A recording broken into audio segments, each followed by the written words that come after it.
Yo, what up, man? Chris, somebody checking back in, man. Back with the vlog, man. Make sure that like button, that subscribe button away, and I appreciate all the support, man. Merry Christmas to everybody. Hope you had a great holiday. I told you I was going to do a Kid Slade and Tay Roc recap. It has dropped on the app. If you have not seen it, go check it out. You know what I'm saying? I know it's Christmas. A lot of people doing a lot of different things, but all of the battles are on the app, as well as it was a lot of battles that dropped today. It was those battles dropped today. The battles from Queen of the Ring Prom dropped today. The battles from Bad News and Snake Eyes dropped today.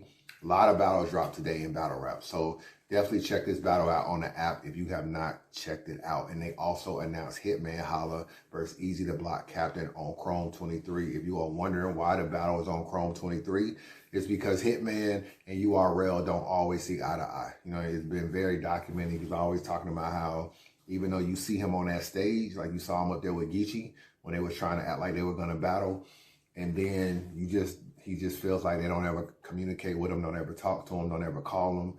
So I think he feels like they do it more for show, but when they leave the stage, they don't really be interested in booking him like that. So, you know, and this never goes down. And I know his price is probably crazy high.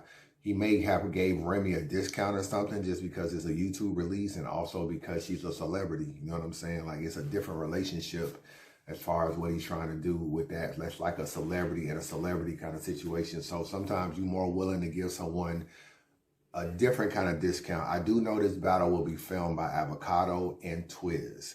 I do know that. I got confirmation on that. So I'm expecting it to be filmed good and turn out well. I'm expecting that. Let's get into this battle. Kid Slade and Tay Roc. There's a lot edited out. I was able to see the unedited version, so I can tell you a lot. I'm going to tell you exactly what happened in this battle that I remember. I haven't looked at it in a few days. I'm going to tell you exactly what happened in this battle. This battle was almost an hour long, unedited. A lot of stopping, a lot of starting, a lot of stopping. It took a long time just to get them back to battling. Like when they had their altercations and entourages and all this, it was literally taking almost like 10, 15 minutes just to get them back to battling. So it was crazy. That first round is stupid long, bro. It's so long. But Roc goes first. It doesn't take him long to get into the paperwork at all. Probably like 4 bars, he's into the paperwork. He has a bar like plug talk. Oh, really? This is something that I doubt, blah, blah, blah, blah, blah. We're going to go the paper route. And he pulls the paper out. And then he opens it up. It's the paper that's been going around that everybody done pretty much seen now. And he starts reciting the paper. It's rhyming. Like the way he set it up, he was actually reading the stuff off the paper, but he was actually making it rhyme. And Kid Slade at first is like, yeah, go ahead. You know what I'm saying? Go again. Like he's acting like, you could tell it kind of bothering him, but he's kind of acting like it's not bothering him. And he's like saying you could take it, you could say this and say that, but at the same time, he's also talking through his rounds. And that causes an altercation between, not an altercation, yeah, it causes an altercation between Tay Roc and Kid Slade. They get up in each other's face. And it's a lot of, you know, it's a lot of SMDs, or you a B, you a this, you a that. You know, touch me, we gonna make a movie. Like sometimes they was leaning on each other. He'd be like, touch me, you gonna make a movie. And he'll mess around and touch Roc again. And it was really crazy, bro. Roc was saying, touch me, we gonna make a movie. Roc was saying, I'm in here 50 deep. Roc was saying, you know, you touch me again, I'll kill you. Roc was saying a lot of stuff. It was like a different side of Roc that I didn't see. And he was actually turned up. So Slade was basically telling Roc he want to fight. He was saying, you know, we can, after this battle, I'm going to beat your ass, but you can take this walk with me on your Rosenberg Raw stuff. Roc was basically saying, you know, you know, we'll make a movie out of you on here. We this, we that, like you know what it is. Like it was just a lot of back and forth. And if you saw the unedited version, you would not, it would be bad for Tay Roc. I got to keep it real with you. It would be bad for Tay Roc because a lot of people don't really respect Tay Roc being so gangster. Is because of this persona about the whole tranny and the persona about the almost fight kind of thing. Oh, he was holding the door, all that kind of stuff. I don't know Tay Roc personally. Tay Roc is also like one of my favorite battlers to watch. Like he's super consistent. I respect that about him, and he gives 100% damn near like every battle. So I've always respected that about him. That persona is something that's carried him. So for him, it's like they don't respect him acting like that. But Roc gets through his bars. He has the whole, what did he say? What you thought you could come to battle rap for witness protection. Roc has a pretty decent first round. Now, we teach niggas snitching a lesson. You lucky that wasn't us. We would have sent him to heaven, gripping a weapon. You did all that and thought you could come to battle rap. What you thought this was witness protection? Free surf. We don't do no dwelling. Buyers tell too. Gotta be careful what you selling. Get it from the hills. If it's purple, we inhale it. Hey, surf, I can say free the gang, cause now I know who tell it. It's this rat ass nigga. You know what I'm saying? Pretty decent. It wasn't crazy, but it was pretty decent. And I think Roc went so hard and there was so many stops and everything. And I think a lot of people in the building felt like the battle was prolonged more so because of Roc. Because Roc, like, he just seemed empowered to turn up more. He was turning up more, even though you would think he would be spitting the material and Kid Slade would be so bothered by it that he would be the one turned up more, but it was really Roc that was more turned up. Like, once Slade started talking trash and talking through his rounds, he just turned up on Slade, and it came to be almost like, this is my house, you just a guest, how dare you talk to me this way kind of stuff.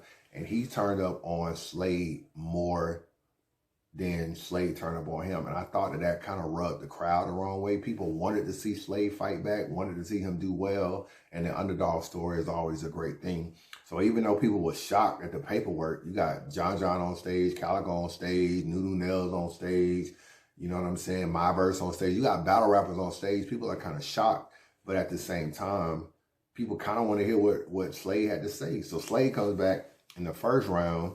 So Slade goes into it, has a little rebuttal. It's not super crazy or whatever. Slade's first round I thought was decent. I thought his first round was just decent too, because he started talking about how you supposed to be in the street. If you was in the street, you would be on a RICO case with Surf. You would be locked in the cell with Surf. I didn't really like that angle. I thought that angle really didn't make sense. So I'm not street because I'm not in jail with Surf. Like, come on. Like, you know what I'm saying? So that kind of didn't really make a lot of sense to me, but he did get to that bar where he had, you got another punch and another punch and another punch. Why your hands aren't ready when it's time to knuckle up. That was a pretty decent bar. But Slade got a reaction on something he said, and he lost where he was. That's why the first round actually is a choke on him. He lost where he was. He repeated the bar like 3 or 4 times. It took him a little, not a while, but it, like, you know, I be saying like anything over like 6 seconds, it kind of go from like a stumble to like a choke, in my opinion. So he says a bar, then he turns and like, Stumbles is hyping him up like, yeah, nigga, I told you. Like, yeah, remember what I said? You know, it's kind of like a long intermission with between Stumbles trying to talk to him. And when he turns back to get into his bar, he don't know where he's at. He's repeating a bar, then he's pacing. Then he's repeating a bar, then he's pacing. There's all in like 8-9 seconds. That's a choke to me. I don't know. I can't get it. I mean, he clearly didn't know where he was, but I haven't watched that app. But if you don't see that at all, it's edited out. So that's all I can tell you. But I would consider that a choke. I would definitely consider that a choke. So I gave the first round to Roc. Without that, a lot of people may probably feel like Slade won the first, but I'm able to see the unedited version. I know he lost his place. I know he didn't remember his bar, and I know that would be a choke to me. So I gave the first round to Roc. Second round, Roc had some flips, mostly just punches. You know what I'm saying? At this point in time, I feel like Roc is, you know, Slade didn't kind of fought back. He didn't got some reaction. So now he's like, okay, I'm really kind of in like a little dog fight in a way. Like that paperwork didn't just knock him out in round 1. People was interested to see what he had to say at the bottom of the first. So when Roc comes back at the top of the second, he's spitting bars, but this is his worst round right here, in my personal opinion. Like, he was just rapping pretty decent, but, excuse me, I didn't really feel like he had any real haymakers in this second round. I felt like he just had typical punches from Roc, and this was just a pretty decent round at the end of the day. It wasn't anything crazy. He had like a Young Ill kind of bar in there. He had a Mac Myron kind of bar in there. That was pretty straight. Slade comes back in round 2. He talks more about him being a plug, which is funny because Roc had spent all this time saying he was a rat, and he wasn't like who he say he is. He comes back, talk about more plug talk in round 2. He had a Scrabble bar that was kind of cool. Gangsters at you. With motors, them niggas was paid to clap. HK, SK, AR, effing, aiming at you. Niggas hop out drawing a bunch of random letters, we playing Scrabble with no prayers. And that's cause I don't got faith, I got drugs. And real drug dealers buy drugs. Plug talk. Say something important. And make it real, nigga. Bro, you're a rat. Make it real. I know we heard Scrabble bars before, but I don't know if I kind of heard it really like that. I actually thought that bar was pretty decent. He had a Rasheed Wallace like patch on your head kind of bar. And he started talking about why if you so cool with Surf, why you not on his album? He thought that was like another like kind of angle he had. I gave Slade the second round. So I think he went to second pretty clear. You know, I didn't really feel like Roc had really a good second round. So I gave the second round to Slade. The third round, I actually liked Roc's third round, to keep it real with you. I thought he rapped really fast, and there's a part in there where he's like, yo, I just want to get through it. I'm like, I really don't even feel like rapping right now. He says that in the third round. Call yourself the Big Seven. You dead as fuck can with the red dot. I'm trying to send 7 up. Your head a bust. Your head a bust. Can with the red dot. I'm trying to send 7 up. Your head a bust. Everything in your mind it'll go. No words like Tom and Jerry. The silence is show. Shells out these nines it'll blow. I don't even want to do this no more. I don't want to even rap no more. So he's rapping really, really fast in the round, like just rapping, like trying not to get a reaction. He's not like he's barely, when he was getting reaction, he was barely kind of like even holding on to it. He was like trying to get back into it. So this round goes fast in my opinion, but he had a Deborah Cox bar that was pretty nice. He had some kid flips that was pretty nice. He had a cereal bar that was pretty nice. The Tricks for Kids joint. I can't believe that you the reason that some niggas did bids. Why even come to battle rap if you did what you did? It is what it is. I'm splitting your wig. 2 guns. I'm scratching the cereal off. Like, these tricks are for kids. Stick with the SIG. I actually, he had a 7-Up bar that was, I actually liked his third. I can't lie. I actually liked his third. He rapped so fast and really didn't deliver it like he should have, but I actually liked his material in the third round.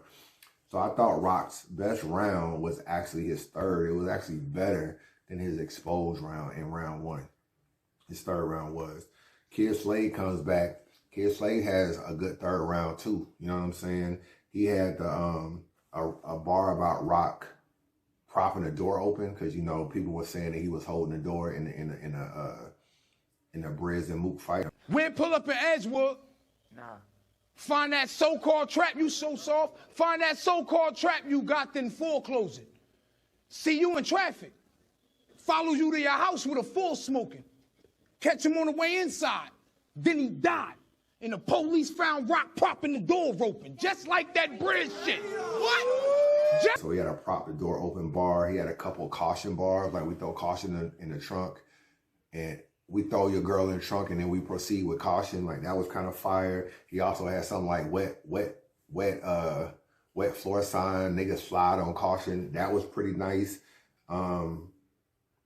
He had some decent stuff. He had like a mini 3-0 chant. You know what I'm saying? Little mini. It's funny when he was saying that, nigga was like, yeah, y'all niggas chanting for a rap. That's what Roc was saying. All in all, I gave the battle 2-1 to Slade. I thought he won the last 2 rounds. Wasn't really a great battle from him, in my opinion. Wasn't really a great battle for Roc, in my opinion. So I view the battle as pretty underwhelming for both of them. I do realize there was a lot that went into it. Maybe if it wouldn't have had all of this drama ahead of time, probably would have been a better battle. But when you watch the unedited version, it just doesn't flow. You know what I'm saying? There's so many stops and starts and stops and starts that you can't even really get into the battle, bro. Like, you can't get into the battle at all.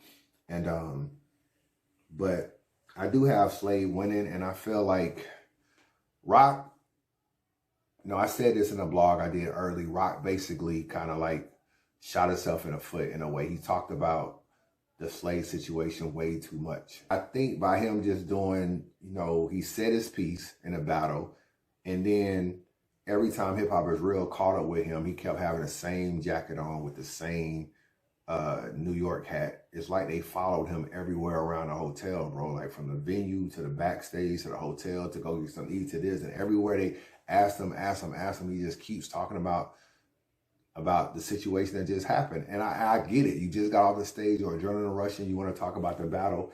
But when they split it up into like 8 or 9 different interviews and drop them over days, it just seems like every day he's talking about Slade again. Meanwhile, Slade ain't even talking. Slade did an Instagram interview, went away for a few days, and did an Uncle Ra interview. And I think that unlike Adi Boom and Big K said his piece and bounced. I mean, Big K don't do a lot of interviews anyway, so you wasn't gonna be able to catch up with him like that. But that's why I made that 48 laws of power thing. Sometimes you can hit your mark and go past it. And going past it sometimes be an overkill that reverses and make people feel like, okay, now you did too much. So that's pretty much what I feel like happened in this case. So it's going to be hard for Roc to win this battle, to be real with you. If I don't know what the votes are right now, but I would doubt he's winning. Slade actually had a few little better moments than Roc did in his round, to keep it real with you. And that's the way I see the battle, man. Y'all let me know what y'all think. I already spoke my piece on the whole, watch my blog previous to this. I spoke my piece on the whole,